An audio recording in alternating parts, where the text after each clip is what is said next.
In this video guide, I will share with you step by step how to connect your Qikink to Shopify. So friends, if you want to connect or integrations, go to integration option and then choose Shopify.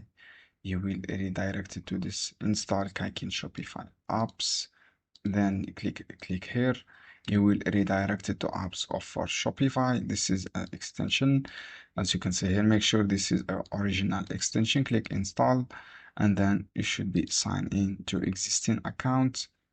From here, choose your account you want to sign in with Shopify, and then you will open this extension successfully without any problem. So just click sign up from your account to Shopify and then click install, and then you will integrate it successfully with a Shopify store.